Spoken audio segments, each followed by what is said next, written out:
मित्रांनो नमस्कार। बघा आजचा व्हिडिओ तुमच्याकरता तुमचे डोळे उघडणार आहे। आपण हिंदुत्वावरती प्रत्येक व्हिडिओ आणत असतो, कारण हिंदुत्वाची जे जयकार घोषणा हे भारतामध्ये नाही करायची तर करायची कुठे। आणि आज त्या हिंदुत्वाला, सनातनी परंपरेला आज तुमच्या एका मताची गरज आहे।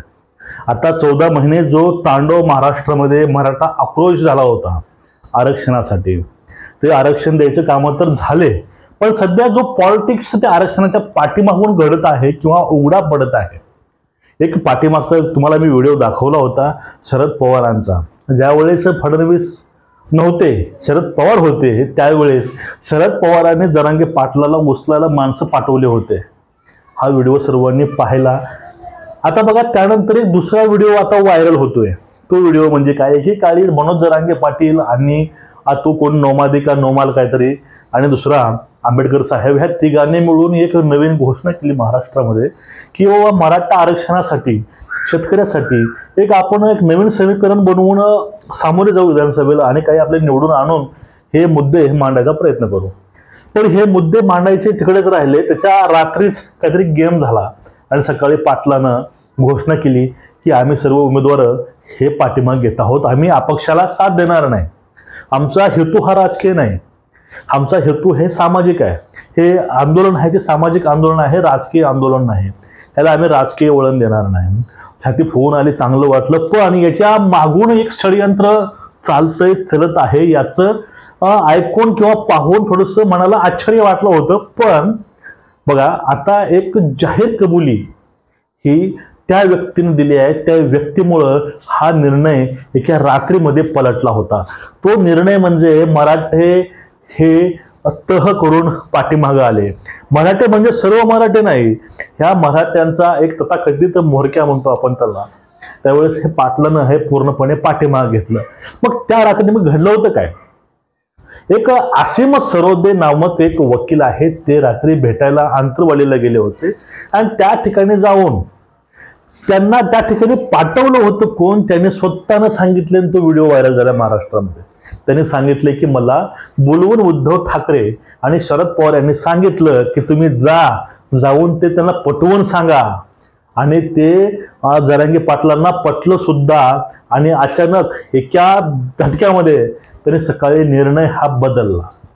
प्रत्येक वेळेस ते म्हणतात की पूर्ण मराठा समाजाला विचारून मी निर्णय घेईन, पूर्ण समाजाला विश्वासामध्ये घेऊन निर्णय घेईन।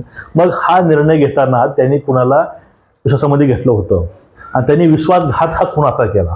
आता माझा काही व्हिडिओ बघत असेल तर राग सुद्धा बोलण्याचा येईल, तर बाबांनो हे राग आणायची वेळ नाही, हे राग आणून ऋषी फुगवे करायची वेळ नाही, भावनेमधून वाहून जायची वेळ नाही, ही वेळ आहे ती योग्य निर्णय घ्यायची।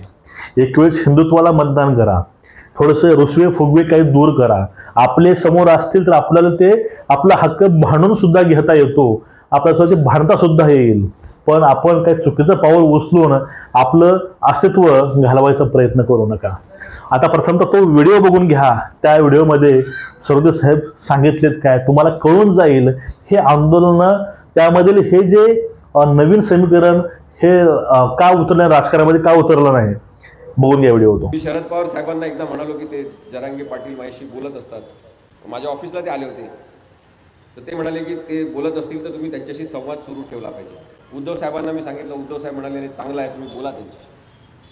आणि मग आम्हाला वाटलं की आपण एवढ्या 78 सभा घेतल्या आणि आता विधानसभेच्या निवडणुकीत काय सुरू होणार आहे। जर मराठा समाजाच्या नावाच्या खाली इतके लोक उभे राहत असतील तर मताच्या डिव्हिजनचा, मतविभाजनाचा फायदा कोणाला होणार।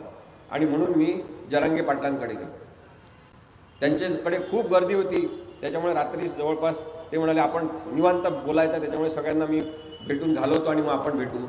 जवळपास 11:30 वाजता आमची मीटिंग सुरू झाली।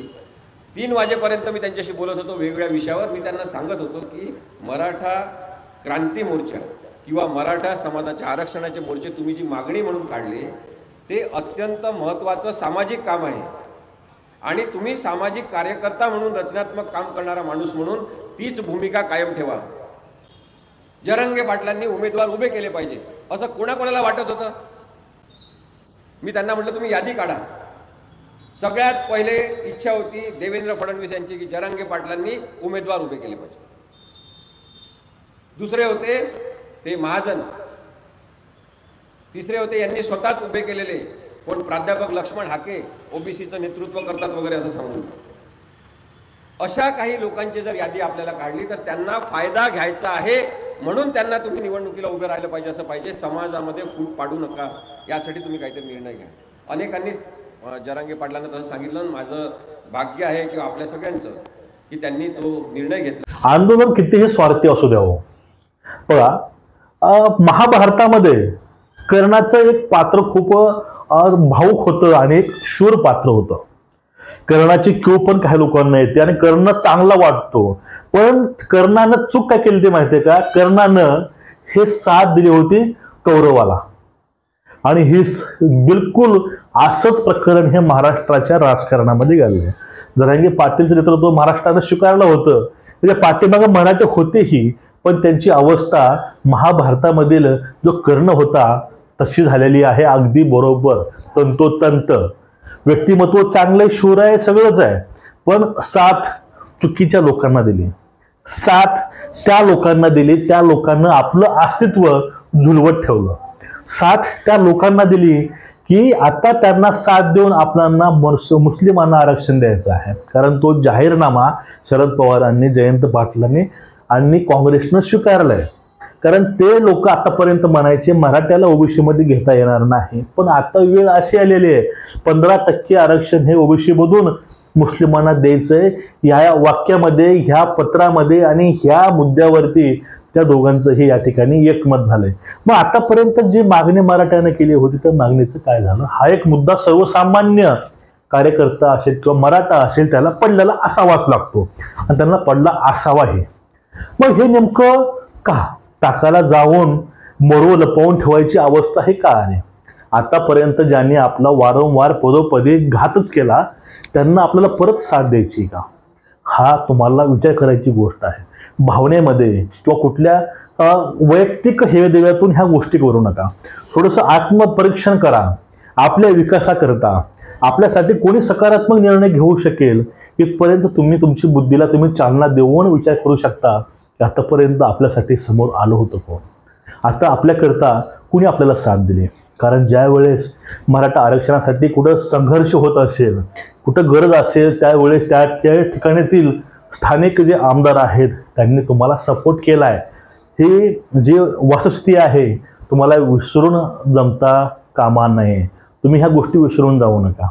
तानाजी सावंत असतील किंवा आमचे अभिमन्यू पवार असतील किंवा इत्यादी अशी नावं आहेत, त्या नावांनी, त्या व्यक्तींनी एक मराठा म्हणून आपली जबाबदारी पार केलेली आहे, पार पाडलेली आहे.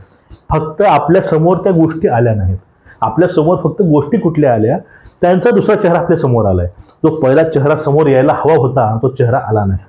आता एकूणच ह्या आरक्षणाच्या लढाईला हा राजकीय रंग आलाय की काय, इथं असा हे प्रश्न पडतोय. कारण तो व्हिडिओ सध्या व्हायरल होतोय. एवढी मोठी लढाई, एवढा मोठा संघर्ष आरक्षणाचा, एवढा समाज, एवढ्या तरुण, लहानापासून ते थोरापर्यंत सर्व पाटलांच्या पाठीमागे होते, तरीही फक्त एका वकिलाचं दोघांच्या सांगण्यावरून ऐकून त्यांनी मराठा समाजाचं नुकसान केलंय. या ठिकाणी मी त्या व्हिडिओचा आधार घेऊन तुमच्या पुढे मी स्पष्ट सांगू इच्छितो. त्यामुळं अजून तुमची वेळ गेली नाही. अजून 3 ते 4 दिवस बाकी आहेत. जागे व्हा आणि एक हाती एका मतानं महायुतीला वोट करा. कारण मराठ्याचं अस्तित्व हे हिंदूमुळे आहे आणि हिंदूंचंही अस्तित्व हे मराठ्यामुळे आहे. कारण हे शिवरायांचा महाराष्ट्र आहे आणि आपण शिवरायांचे मावळे आहोत. आपल्याचा रुसवा फुगवा आपण दूर करू शकतो, पण आपल्यावरती गणी मिळून बसले तर कसं करायचं हा एक यक्ष प्रश्न या ठिकाणी पडतो. आता तुम्ही चूक करू नका. तुम्ही शरद पवारांना आदर्श मानून किंवा तुतारी वाजवायचा प्रयत्न करून, कारण रत्नागिरीमध्ये कणकवलीला सभा असताना त्यांना सांगितलं गेलं पवारांना, तुम्ही जाऊन शिवाजीरायांना तुम्ही हार घाला, पण त्या ठिकाणी पवार साहेब हार घालायला उठले सुद्धा नाहीत. एवढा ते आदर करतात शिवरायांचा आणि मराठ्यांचा.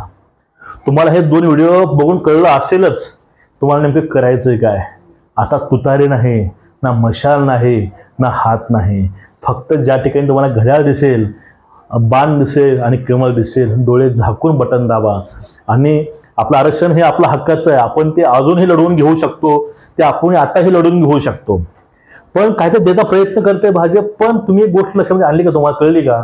की ह्या दोन्हीही जाहीरनाम्यामध्ये मराठ्यांचं कुठेही नाव नाही काँग्रेसच्या आणि राष्ट्रवादीच्या. तुमच्यासाठी एवढंच काही काफी गोष्ट आहे, तुम्ही पूर्ण समजून घेऊ शकाल. आणि हा जो संदेश आहे प्रत्येक घरापर्यंत पोहोचवायचं काम करा आणि व्हिडिओ जास्तीत जास्त शेअर करा. नमस्कार, जय शिवराय, जय भीम, वंदे मातरम.